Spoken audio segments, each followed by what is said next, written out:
What's going on, everybody? Welcome back to the channel. Today it is episode 5 of 5 Blu-rays that I want you to own.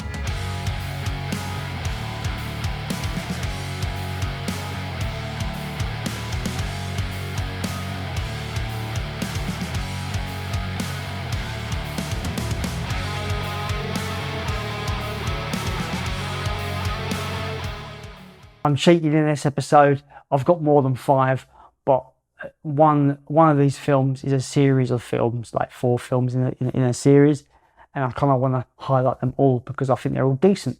But first up, I'm going to recommend that you own The Last American Virgin. This was recommended to me by my good friend Andy. Now, I'm not really into my comedy that much, especially like, you know, sex comedies, teen sex comedies, but he was trying to say to me, this film has something different that may hook you in terms of its narrative.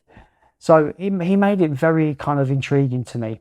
I was able to get it digitally and check it out before buying the Blu-ray. And of course, as you can tell, as I've bought the Blu-ray on Arrow Video, I really enjoyed this movie. This film does something that I don't think any film of this ilk has done, really. It kind of starts off as your average kind of 80s teen comedy, but it kind of halfway through it kind of takes its turn. There's so many layers to this film that really makes it a really real kind of grounded, especially if you can relate to the experience of the main character in this film, because it is absolutely just so heartwarming and heartbreaking at the same time. This film is wonderful for what it does halfway through. It takes a turn, and it goes from being, this is pretty fun, to this is actually great. So yeah, I had to get the Blu-ray from Arrow Video. It's one of the harder Blu-rays to get, I'm afraid, but you probably could pick it up for about, you know, on eBay from about £20-25.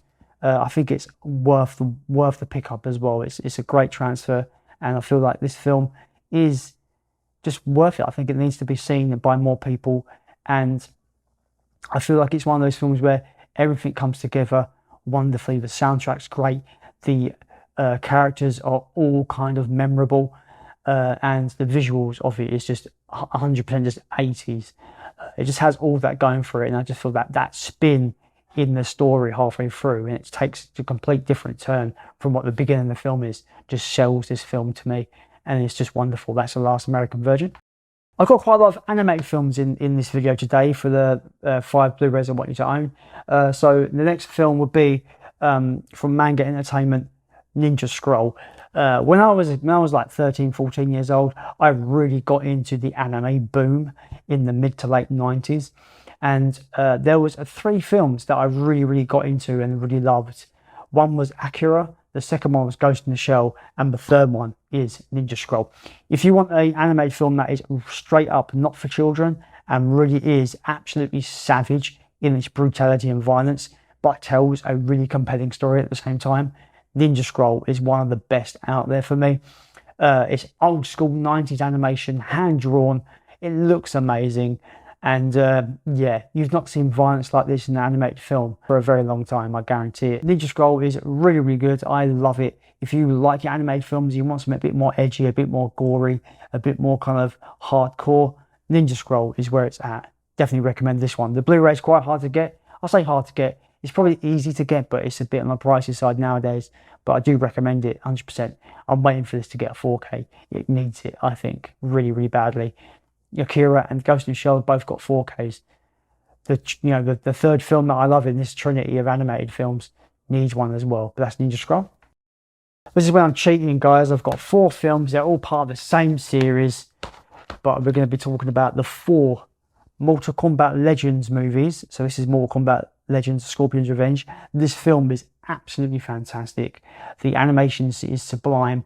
The violence is on point. It's exactly what you expect from a Mortal Kombat movie, and it goes really hard with its violence as well. It is unrelentingly brutal, and I think it's just wonderfully animated. The characters are all great. They're exactly how you would expect them to be from the games, and yeah, this film is probably the best in the 4 of these that have come out. I absolutely adore Scorpion's Revenge. The sequel to Scorpion's Revenge was Mortal Kombat Legends Battle of the Realms.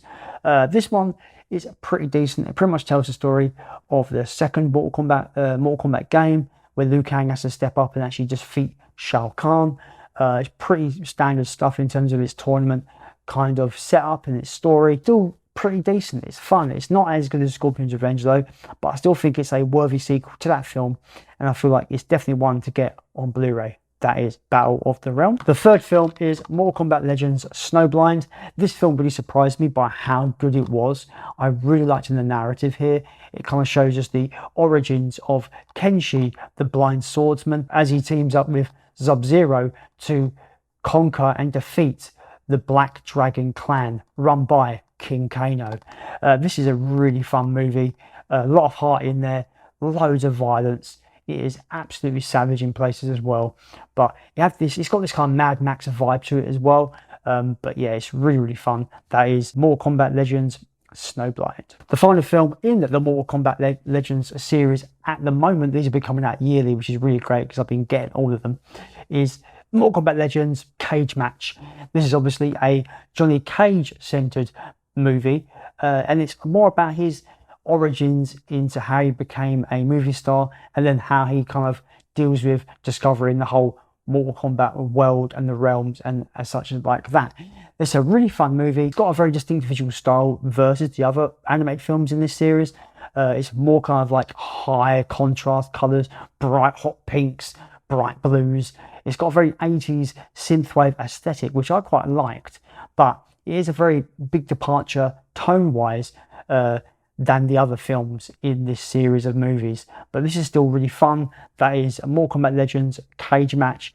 It's probably more the funnier side, this one. I really had a good time, you know, with the comedy in this. It's got more of a light-hearted edge to it, and it's just really, really fun. So yeah, I really recommend these Mortal Kombat Legends movies, the Blu-rays. They are very, very well done. The animation is crisp and smooth and looks beautiful in HD, and the stories are pretty fun to watch, and you know, you get engaged with the stories in these.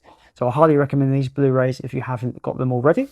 Next up is a film called Maniac. This is one of those rare occasions where it's an 80s slasher movie that I have not seen. This one really surprised me by how good it is. Is it high art? Not at all. But what it does, it takes the slasher template, what would blow up after this movie in the 80s, and add this kind of intriguing twist on it where the main character is the killer. You're following the killer as he just goes mental and mad and murders people.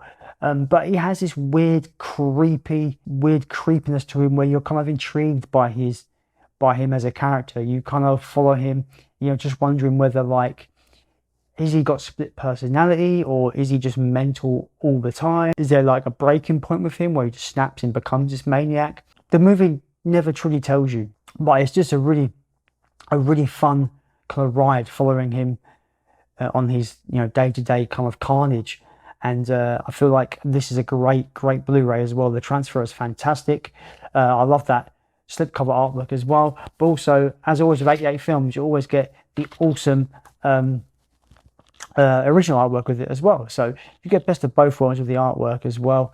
But yeah, this has great gore effects by Tom Savini in it. I really do praise the visual effects on here. The gore effects, they're really great, especially from the 80s, early 80s. They're really top notch. And yeah, it's appropriately creepy. It's dank. It's grimy. It's got all the hallmarks of what would become the slasher genre, you know, moving forward into the 80s. This one has its fans, and I can understand why, because it is very, very good. It's got a lot of charm to it. Like I said, it's got that interesting twist where it's like, it's not just your average slasher with like a bad guy stalking a group of teens or whatever. It's literally just more about the actual killer and what he does and where he goes. Very, very, very cool. I loved it. That's Maniac. The final Blu-ray in this video I wanted to showcase is a really good set by 88 Films, and they've just had a restock of it recently, and so I really recommend people going out and getting it, because I think this is a really decent set, and that is the Hollow Man 1 and 2 box set. This is a really great set. I love the first Hollow Man film. I think it's fantastic. I love Kevin Bacon in it. The visual effects for the time are just top notch for me, and it becomes really creepy and really unhinged towards the mid part of the film, going into the finale of this movie. It's not the best film of all time, by no means, but it is an entertaining thrill ride of a film that I really had a good time with. And this set is appropriately just great and minimal, as you would expect from an Invisible Man film. The artwork is absolutely fantastic as well. It all goes across to the discs as well, just wonderful. I've not seen Hollow Man 2 yet, so I can't comment on there, but as a set, especially for the first movie, it is absolutely beautiful. They are restocking this. I don't know how the new one's going to look. I've got a feeling it might have more of a decent outer case, which is a bit more rigid and a bit more hardcore cardboard, rather than this kind of flimsy cardboard that this one has. So, but I've reordered it, so I've got the newer one coming. So I do recommend picking this up while you've got the chance, because they've restocked it and it's a great set. That is the Hollow Man and Hollow Man 2 collector's set by 88 Films. So those are my picks, guys. Those are my picks for the Blu-rays I want you to own. A bit cheated in this one. I had a bit more than 5, but those Mortal Kombat animated films are definitely worth a go, and I had to give them all the shout out for how good they are. But yeah, let me know any Blu-rays that you recommend in the comments down below. And as always, I'll see you next time, I suppose. Bye.